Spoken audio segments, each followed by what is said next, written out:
Hello guys, this is a video on how to replace the tie rod ends on a Lincoln LS. This is on a 2002 Lincoln LSE, and there is quite a bit of play going on in this car. So I was going to show you a quick video on how to replace them, which is really simple. Okay, first step on this, and I've already done some of the work, but is you'll have to remove the caliper. On the back side here, there's two bolts that are 12 millimeter. You'll loosen those up from the back side here, and this caliper will come right off. Now what I usually do is just stick that back here like that so it doesn't hang. Alright, then you'll have to remove the caliper bracket. Those are two 15 millimeter bolts that go in the back, one right here and then one back in here on the control arm. And you remove those and that'll lift right off of there. And then, of course, the disc will just slide right off its hub.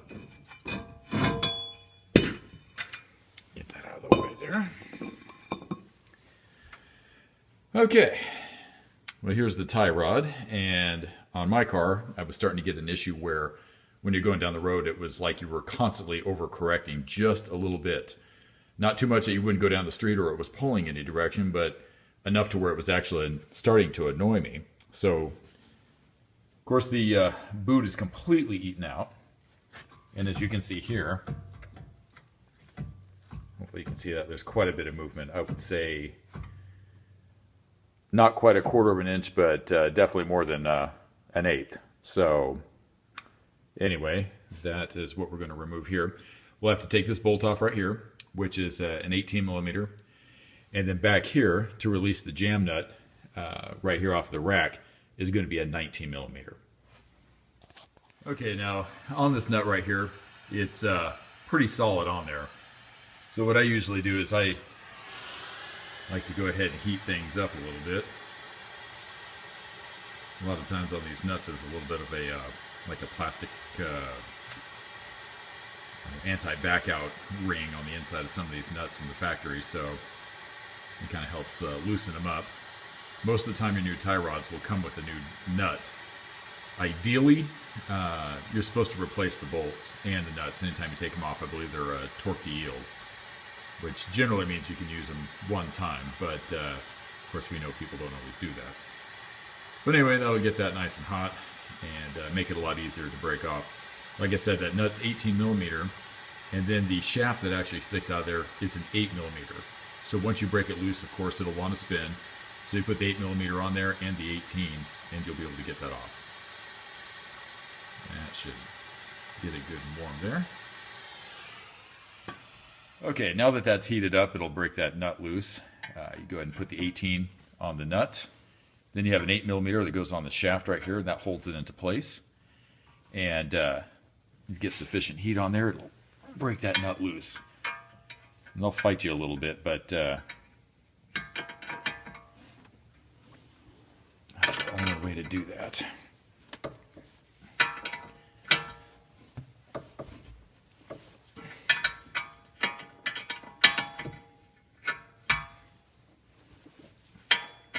Of course, all the years of corrosion and dirt and what have you has really locked these things in sometimes. Okay, I finally got that nut loose. It fought me a little bit, but they go ahead and come out like that, and you'll take like a hammer or a dead blow hammer or something like that and hit on this, and that will jerk that right out of there.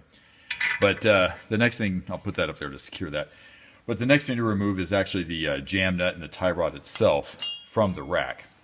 And back here you use a 19 millimeter nut, and you put that in there. Sometimes you can use heat or WD-40 or whatever, PB Blaster, and it'll get that loose out of there, but that one wasn't too bad actually. Okay. Get that jam nut loose. Go ahead and remove that. Okay.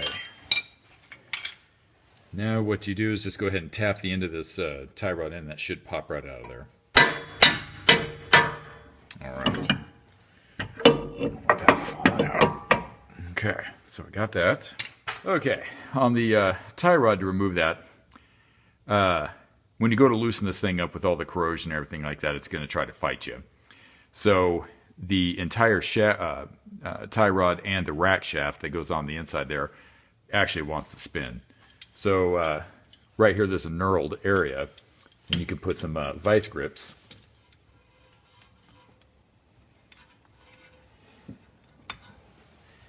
Tighten that down, and then with an adjustable wrench you go ahead and put on right here, and you can go ahead and break that loose. Once it's up against the control arm like that, you'll be able to spin it loose by breaking that. Once you get that broken loose, then you go ahead and turn the tie rod off. Right now I'm at, and count the turns when you're removing it. 1 full turn, 2 full turns, that kind of deal. Right now I'm at 9 full turns. So we have 10, 11, 12, 13, 14, 15, 16, 17, 18, 19, 20, 21, 2, 3, 4. Okay, so 24 turns. So when you get your new tie rod, you'll be able to turn it on 24 turns, and that's going to get you in the ballpark. That way you can at least go get your car aligned out, but it'll at least make it pretty close. Now, as you can see right here, this thing is completely eaten out. And the bushing is gone, the grease is gone, and this is definitely the culprit of the wobbling steering and the non-stop correction. So now we'll put the new ones on. Well, we got our new tie rod here, and I need to let you know that they're side specific. On the new ones right here, they'll say R or L. Of course, you'll have your older one with you, so you'll be able to tell. A lot of it's because this thing curves out like that. Okay, to put the new one back on, you just go ahead and put it back onto the rack like that. And the amount of turns that you pulled off, or turned to get the thing off, is how much you would turn to screw it back on, which on our case was 24. So, get that on there.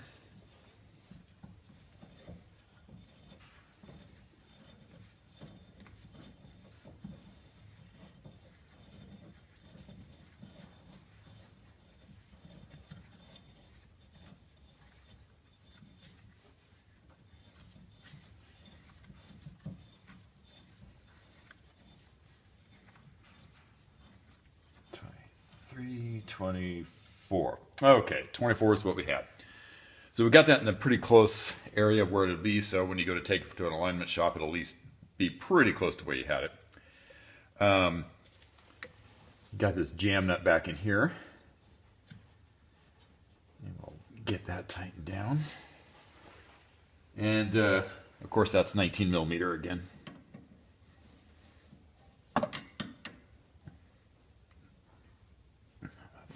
Tight there.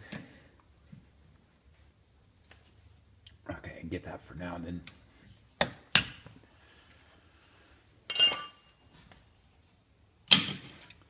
once I get all this together, I'll be back in there and tighten that thing down.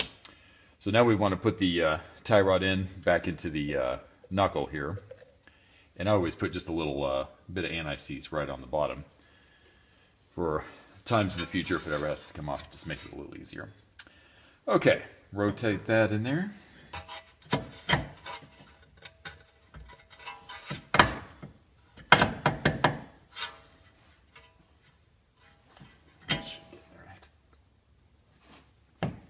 Change that angle just a little bit. Okay. And then we have the replacement nut here. And that is the factory one's an 18 millimeter, but the aftermarket one is a 19. Go ahead and tighten it down.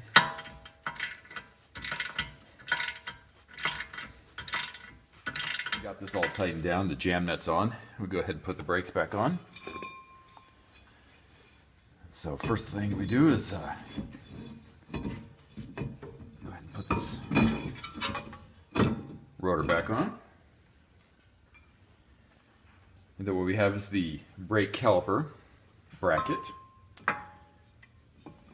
In there like this, and it's 15 millimeter bolts that go back in there.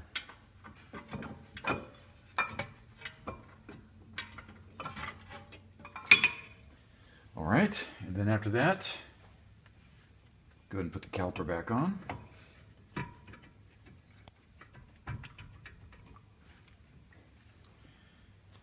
Then we have two 12mm bolts that go back in there to secure the caliper onto the bracket.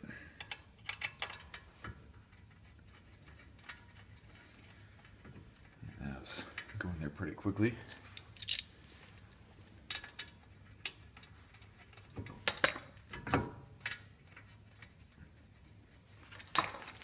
Alright, you just gotta tighten those down.